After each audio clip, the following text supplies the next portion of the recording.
ವಿಸ್ತಾರ ವಾಹಿನಿ ವೀಕ್ಷಕರಲ್ಲಿ ಮಂಜುನಾಥ್ ಭಟ್ ಗುರುಜಿ ಮಾಡುವ ನಮಸ್ಕಾರಗಳು. ಆಗಸ್ಟ್ ಮಾಸ ಭವಿಷ್ಯ ಸಿಂಹರಾಶಿ. ಸಿಂಹರಾಶಿಯಲ್ಲಿ ಜನಿಸ್ತಕ್ಕಂಥ ವ್ಯಕ್ತಿಗಳು ವಿಶೇಷವಾಗಿ ಧೈರ್ಯ, ಶಕ್ತಿ, ಸಾಹಸ, ಪರಾಕ್ರಮದಿಂದ ಕೂಡಿರ್ತಕ್ಕಂಥದ್ದು. ಯಾಕೆಂದರೆ ಸಿಂಹರಾಶಿಯ ಅಧಿಪತಿಯಾಗಿರ್ತಕ್ಕಂಥ ಸೂರ್ಯನು ಪ್ರಕಾಶ ಗ್ರಹ ಅಂತ ನಾವು ಹೇಳ್ತೀವಿ. ಹೀಗೆ ಸೂರ್ಯನ ಒಂದು ಪ್ರಭಾವದಂತೆ ಆ ಜಾತಕದ ಪ್ರಭಾವ ಕೂಡ ಹಾಗೆ ಇರುತ್ತೆ.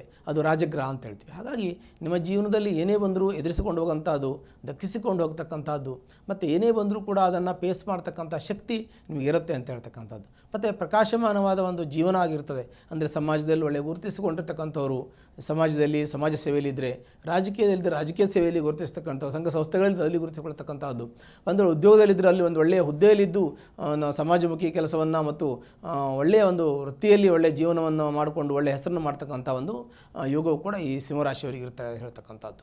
ಮತ್ತು ಚಂದ್ರ ಕೇಂದ್ರದಲ್ಲಿ ಗುರು ಇರೋದ್ರಿಂದ ಸ್ವಲ್ಪ ಮಟ್ಟಿಗೆ ಉದ್ಯೋಗದಲ್ಲಿ ಸ್ವಲ್ಪ ನಿಧಾನ ಆಗ್ಬೋದು, ಆದರೂ ಕೂಡ ಗುರು ನಿಮಗೆ ಒಳ್ಳೆಯ ಫಲವನ್ನೇ ಕೊಡ್ತಾನೆ ಅಂತ ನಾವು ಕೂಡ ಹೇಳಬೇಕಾಗಿದೆ. ಹೀಗೆ ಸಿಂಹರಾಶಿ ಇರ್ತಕ್ಕಂಥ ವ್ಯಕ್ತಿಗಳಿಗೆ ಸ್ವಲ್ಪ ದಾಂಪತ್ಯದಲ್ಲಿ ಅಸಮಾಧಾನ, ಅತೃಪ್ತಿ ಇರತಕ್ಕಂಥ ಯೋಗ ಇದೆ.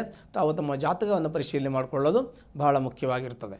ಅದರ ಜೊತೆಗೆ ನಿಮ್ಮ ಕುಟುಂಬ ಅಂತ ನಾವೇನು ಹೇಳ್ತೀವಿ, ಕುಟುಂಬದಲ್ಲಿ ಕಲಹ, ಮನಸ್ತಾಪ, ಅಸಮಾಧಾನ ಇದೆ, ಇದನ್ನು ನಾವು ನೋಡಬೇಕಾಗಿದೆ. ಏಕೆಂದರೆ ಸಿಂಹರಾಶಿಗೆ ದ್ವಿತೀಯ ಭಾವದಲ್ಲಿ ಕೇತು ಇದ್ದಾನೆ.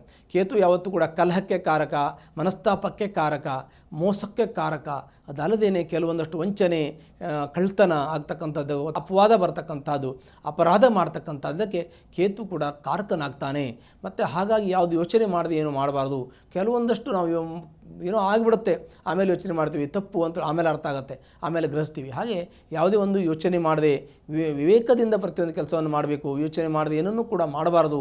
ಏಕೆ 1-10 ಸಲ ಯೋಚನೆ ಮಾಡಿ ಪ್ರತಿಯೊಂದು ಕಾರ್ಯದಲ್ಲಿ. ಇಲ್ಲ ಅಂದರೆ ನಿಮಗೆ ನಷ್ಟ ಆಗುವಂಥದ್ದು, ಮಾನ ನಷ್ಟ ಆಗ್ಬೋದು, ದುಡ್ಡು ನಷ್ಟ ಆಗ್ಬೋದು, ವ್ಯವಹಾರ ನಷ್ಟ ಆಗ್ಬೋದು, ಜನ ನಷ್ಟ ಆಗ್ಬೋದು. ಹೀಗೆ ನಷ್ಟದಲ್ಲಿ ನಾನಾ ವಿಧವಾಗಿರ್ತಕ್ಕಂಥ ನಷ್ಟ, 1 ನಷ್ಟ 2 ನಷ್ಟ ಆದರೂ ಕೂಡ ಜೀವನದಲ್ಲಿ ಅದೊಂದು ತೊಂದರೆ ಆಗ್ತಕ್ಕಂಥದ್ದು, ಭವಿಷ್ಯದಲ್ಲಿ ಏಳುಗತಿಗೆ ಅದು ಧಕ್ಕೆ ಬರ್ತಕ್ಕಂಥ ಸಂದರ್ಭಗಳು ಕೂಡ ಇರೋದ್ರಿಂದ ಭಾಳ ಜಾಗ್ರತೆ ವಹಿಸೋದು ಭಾಳ ಮುಖ್ಯವಾದ ವಿಚಾರ ಆಗುತ್ತೆ. ಹೀಗೆ ಸಿಂಹರಾಶಿಯಲ್ಲಿ ಜನಿಸ್ತಕ್ಕಂಥ ವ್ಯಕ್ತಿಗಳು ಸಾಕಷ್ಟು ಧೈರ್ಯ ಇದ್ದರೂ ಕೂಡ ಕೆಲವು ಸಲ ಅದು ಉಪಯೋಗಕ್ಕೆ ಬರೋದಿಲ್ಲ.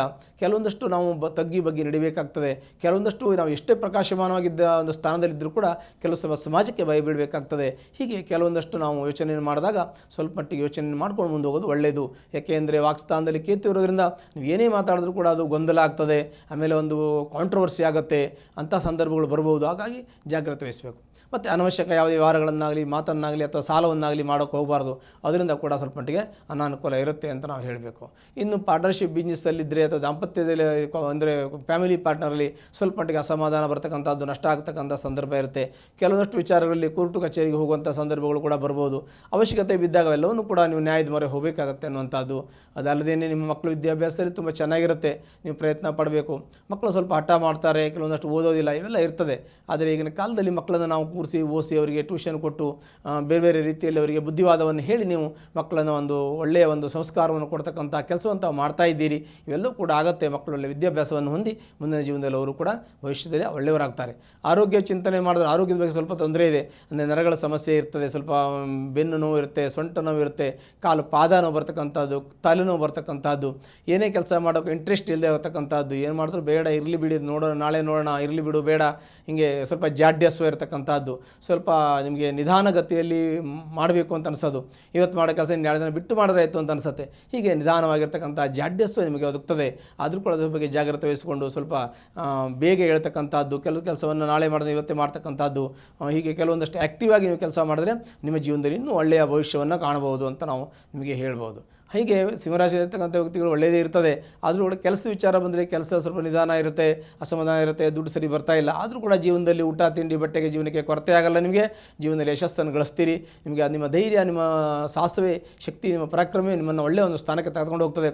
ಹೀಗೆ ಇರ್ತಕ್ಕಂಥ ಒಂದು ಪ್ರಕಾಶಮಾನವಾದ ಗ್ರಹ ನಿಮ್ಮದು ಆಗಿರೋದ್ರಿಂದ ನಿಮಗೆ ಖಂಡಿತ ಒಳ್ಳೆಯದಾಗತ್ತೆ ಅನ್ನೋದು ಭಾಳ ಸಂತೋಷದ ವಿಚಾರ. ಹೀಗೆ ಸಿಂಹರಾಶಿ ಇರ್ತಕ್ಕಂಥ ವ್ಯಕ್ತಿಗಳು ಯಾರಾದರೂ ಕಷ್ಟದಲ್ಲಿ ಕಾರ್ಪಣ್ಯದಲ್ಲಿದ್ದರೆ ನಿಮ್ಮ ಜಾತಕವನ್ನು ಪರಿಶೀಲನೆ ಮಾಡಿಕೊಂಡು ದಶಾಭುಕ್ತಿಯನ್ನು ನೋಡಿಕೊಂಡ್ರೆ ತುಂಬ ಒಳ್ಳೆಯದು. ನಿಮಗೆ ಹೆಚ್ಚಿನ ಫಲಗಳು, ಫಲಗಳು ಕೂಡ ದೊರಕುವಂಥ ಸಾಧ್ಯತೆಗಳಿದ್ದರೆ ಅದು ಖಂಡಿತ ಒಳ್ಳೆಯದಾಗ್ತದೆ.